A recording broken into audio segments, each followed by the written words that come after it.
Alright, another shop update. We're fucking hauling through. The old 5.9. Lockie's set up. Where are we up to on this? This is all fully running now.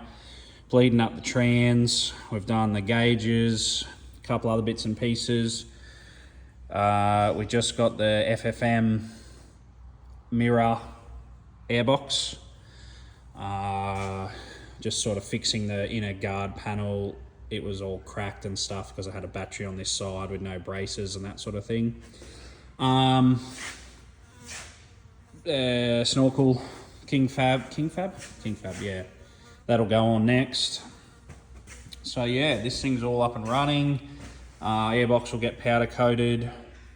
We're just gonna clean this stainless up. He wants to leave it all stainless. I thought it would have looked a bit better being black, but he wants stainless. So yeah, up and running, fucking sooting hard. We got to add some timing, put the AFC live on, but yeah, she's not far from driving. What else? We've done one in a cool pipe for that side. Pretty much all one piece to there. We use the new Aeroflow clamps, not Wiggins, but Aeroflow clamps now. This side, we're nearly done with this one. Now what we've had to do, or what we are doing, we've banded this up pretty big. That plate will come off, and my Stano plates will go down onto there.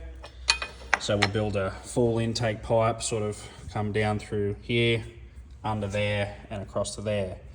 That will have another Aeroflow Wiggins clampy joiny thing here, but we can't use it. There's not enough flex in those style of clamps for a Cummins. Now those style of clamps run, I think, movement maybe about 8 mil-ish up and down with the O-rings. Now that's probably fine for a TD or something like that, Barra, whatever else, LS, all that sort of stuff that doesn't make torque. But what you have to allow for these is the second gen engine mounts that we use, so they're a tough mount, but they have about a 15 mil pull up and pull down worth of rubber this way. So what would happen if we basically hard mounted this with them Aeroflow clamps, and not just Aeroflow, all of the brands, we would literally be ripping the pipework in and out as this thing came on, because I have seen these things squat a 15 mil heavy mount. So this motor pulls that way, and it also comes back this way. So there's a lot of movement. So we're going to be using the Aeroflow bubble here, this one. We'll go down over this big bead, because this is sort of that pipe. This is where the pulling action is sort of going to happen. I know usually it would be up and down this way, but just the way that pipe has to be, and we wouldn't fit this into here, and I don't want to put it on the angle, like put a 90 silicon, because it'll blow the fucking 90 off. So yeah, we'll have another straight with a big bead from there. This gives us about that 10 or 15 mil flex, I think those are. And then another clamp here for quick disconnect. But anyway, just a little tech tip for you is, if you are looking at using these clamps everywhere, just make sure on the pull side of the motor, the torque side, you have one silicon at least. Otherwise, you're gonna tear the end off these. You're gonna tear the end off the clamps. Probably not as much being stainless pipe, but you will put a lot of load on those clamps, and you'll get vibration all through the pipe work because there's actually not enough flex. So this pipe coming across to here, I've just finished that airbox lid. That'll get cut off. But yeah, that'll have another silicon here to allow for that motor to pull both directions, sort of thing, as well, without it yanking on all this pipe work and yanking on the fucking airbox and all that sort of shit. So yeah, this thing was running twin 4-inch snorkels, 3.5-inch crossover, 2 VDJ K&N high flow filters to the 64 and a half, 68, 14, non-gated on this one. So this one is literally getting all the boost available, and that's going to be a lot because we have 5x22s in there. Probably going to sit this around the 20 mark of timing. 50 to 60 PSI of feed pressure into there from the Tdgod, and we've got the 60 horsepower or 75 horsepower overflow. So yeah, on its way. What else? Rory's truck. Fuck, we're finally making moves with this thing, and it's looking pretty good. This is the tub style he was after, so it's a bit sort of modern Chev, old school with the edges, 32 NB, 3 mil to sort of stiffen. It's a little bit wobbly here, but we've got to put, these are the tray mounts, so there'll be 5 of these once we get them in, and we've made a runner style, not a runner style, but a brace that sort of resembles the old school style brace as well. So what we've done, folded these up, that will pretty much go there, and there's another piece that goes up to the tube. That covers the end of the RHS mounts, and then what we'll do here is we'll rosette weld these up, and so they look like a rivet. So basically giving the illusion like the factory rivets like that, because this is a truck. So yeah, that will go on that back corner edge and to stiffen up that whole back panel. 10 mounts, 50 by 5, 50 by 6, 12 mil tap bolts. This rail is about 8 mil thick, so that'll be plenty. Yeah, we got some big triple bellow airbags coming. We're going to put another piece sort of in here to cover that whole section across there. Now we changed out the headboard style. He did buy front and rear headboards for this. I mean, tailgate headboard, but it just looked like shit. It was going to be way too far away from the cab. So we remade the same profile as the back, put it on here, and the problem with these is they've got such a big curved cab that we can't really do much with this gap. So this is a truck chassis. This is going to flex. So we've given it about a 10 or 12 mil gap there, which should be pretty good once we finish bracing the rest of the rail and fish plating it, or boxing it in, I should say. And yeah, we put this runner on this side that sort of stiffened that right up. But yeah, it sort of gets the idea of the look he's going for.